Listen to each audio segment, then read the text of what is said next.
Lumps university के दहशतगर्द तालिब इल्मों के कुछ दहशतगर्द सवालात। सबसे पहले आप ये बताएं कि 90 दिन में 2 सूबों में इलेक्शन क्यों नहीं हो पाए।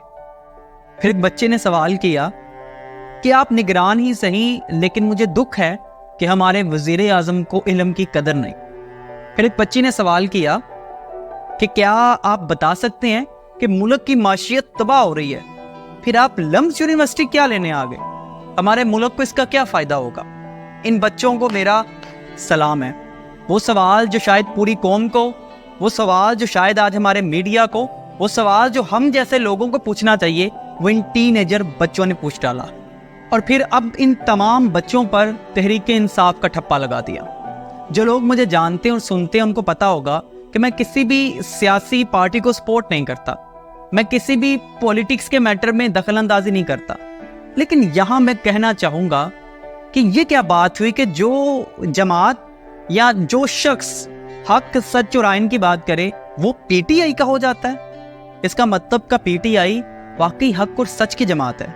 ये सवाल मैं यहाँ पे छोड़ूंगा जिसको आपने पूरा करना है और मुझे कमेंट में बताना है कि क्या वाकई हक और सच की बात करने वाले सिर्फ पीटीआई के लोग होते हैं। लेकिन एक चीज़ की खुशी भी है कि आज हमारी यूथ में इतनी हिम्मत पैदा हो चुकी है कि वो ये कहने पे मजबूर है कि ये चीज़ अहम है, ये चीज़ ज़रूरी है और ये चीज़ फजूल है। आज अजारादारी का निज़ाम ख़त्म होता नज़र आ रहा है। आज मुल्क में फिर से एक उम्मीद नज़र आ रही है। और ये तो सिर्फ लम्स यूनिवर्सिटी के बच्चे थे, जहाँ पे आपकी इतला के लिए अर्ज़ मैं बता दूँ कि 95% वो लोग जाते हैं जो एलीट क्लास से तल्लक रखते हैं। वज़ीर आज़म साहब कभी कराची यूनिवर्सिटी, सिंध यूनिवर्सिटी या गवर्नमेंट यूनिवर्सिटीज़ का चक्कर लगाएं तो आपको इससे भी ज़्यादा सख्त सवालों का सामना करना पड़ सकता है। क्योंकि अब नौजवान पूछता है, अब नौजवान आगे आता है, वो निकलता है। अब वो इन चीज़ों से, इन वडेरे निज़ामों से निकल चुका है। आज उसको पता है कौन मेरे हक की बात करेगा, कौन मेरे मुल्क को डबोएगा। और यहाँ से मैं भी अपने वज़ीर आज़म से एक सवाल करना चाहूँगा कि निगरान वज़ीर आज़म का काम सिर्फ एक ही होता है कि उसने इलेक्शन करवाने हैं, इलेक्शन की मैनेजमेंट देखनी है। उसका ये बिल्कुल काम नहीं है कि वो यूनिवर्सिटियों में जाके लेक्चर दे।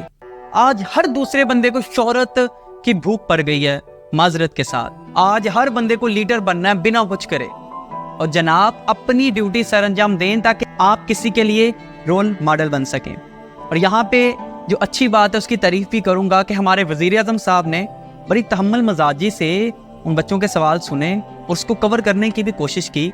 ये भी एक अच्छी अलामत है इस चीज़ की कि आज ना सवाल पूछने वाले उठाए जाएंगे, आज ना सवाल पूछने वाले दोबारा गायब किए जाएंगे, ना कत्ल करवाए जाएंगे। हर एक को सवाल पूछने की इजाज़त होनी चाहिए, फिर ही कौमें बनती हैं, फिर ही मुल्क आगे बढ़ता है। पाकिस्तान जिंदाबाद।